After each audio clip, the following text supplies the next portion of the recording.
TV Review, ABC's Live All in the Family and The Jeffersons. Woody Harrelson, Marisa Tomei, Wanda Sykes, Jamie Foxx, and more starred in this new special hosted by Jimmy Kimmel and Norman Lear. In retrospect, it was only a matter of time before reboot and revival fever manifested as verbatim repeats, but if TV's gonna go there, bringing back eerily timely shows like All in the Family and The Jeffersons is the way to do it. That Norman Lear's comedies are timely, or at least prescient, is an established TV industry truism decades in the making. The family sitcoms he produced, including All in the Family, Maude, The Jeffersons, One Day at a Time and more, refused to live by the dictum that everyone should just get along and avoid topics like religion, money, and politics. In fact, most of the characters on shows he produced barreled headlong into the most contentious issues of the day, grappling with their differences by airing them out in hilarious, sometimes excruciating detail. That model of family sitcom has endured ever since. Today's TV shares its DNA, whether in literal reboots like Netflix's One Day at a Time or spiritual descendants like ABC's Blackish. So while Jimmy Kimmel enlisting stars like Woody Harrelson, Marisa Tomei, Wanda Sykes, Kerry Washington, Jamie Foxx, and Will Ferrell to step into old roles for a live one-off special could read as a blatant nostalgia grab, doing so for The Jeffersons and All in the Family is as much about reminding a wide new audience about relevant TV history as sheer entertainment. And as the now 96-year-old Lear made explicit in a pointed introduction, restaging these shows was an experiment to test if they hold up as well in the present day as so many aficionados have said they would. "We are still grappling with many of the same issues," Lear said. "We hope tonight will make you laugh, provoke discussion, and encourage action. There is so much more work we must do in this country we love so much." The experiment worked.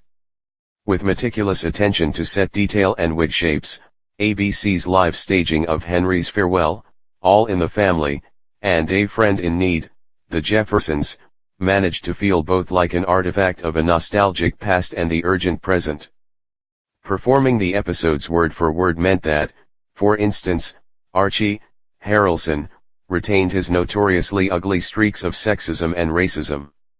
It also meant that ABC, adhering to 2019 broadcast network standards, deployed startling, lengthy bleeps to blot out Jefferson's characters using the N-word.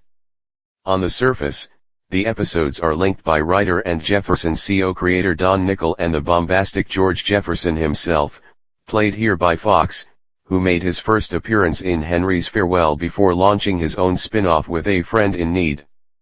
Both chapters are also linked by frank discussions of class inequality, cultural gulfs, and willful ignorance. Some of the punchlines reveal their age, but as Lear warned us ahead of time, far more hit close to home. "Swap out every Nixon mention for Trump and tell me they don't read much the same.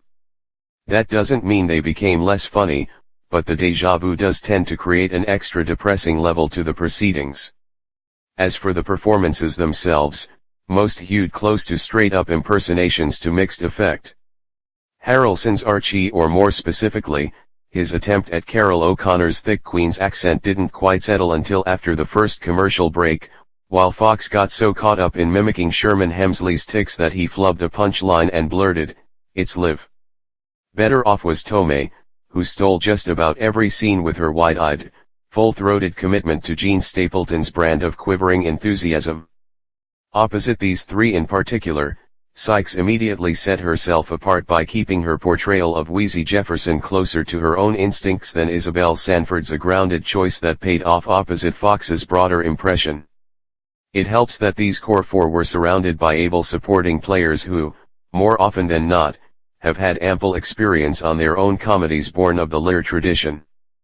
There's just no resisting the sight of skilled actors like Anderson, Blackish, Stephen Tobolowsky, One Day at a Time, and Amber Stevens-West, The Carmichael Show, getting huge applause breaks while paying homage to their sitcom ancestors. In fact, two of them were even right there alongside them. Original Jeffersons cast member Marla Gibbs reprised her role as clever maid Florence, and her 227 co-star Jackie also tapped into play, wonderfully, off Sykes as Wheezy's friend Diana. So, sure, the acting wasn't flawless and the rhythms of the 1970s comedy occasionally felt jarring on a 2019 stage. But the special was so overwhelmingly dedicated to the fun of the conceit and the enduring accuracy of the punchlines that any technical nitpicks I had quickly faded from memory. By the time Oscar winner Jennifer Hudson was shimmying across the Jeffersons set belting "Movin' On Up," it became frankly impossible to begrudge the spectacle of it all. TV could frankly do a whole lot worse than gathering talented performers to tackle smart, topical comedy with such visceral joy that they're practically vibrating off the screen. That the material remains so stubbornly timely is a bonus and a warning. The fact that these sitcoms can be recited verbatim almost 50 years later only proves just how much of our world is, despite such intense and ongoing efforts otherwise, the same as it ever was. As Lear himself said, there is, as always, so much more work to do.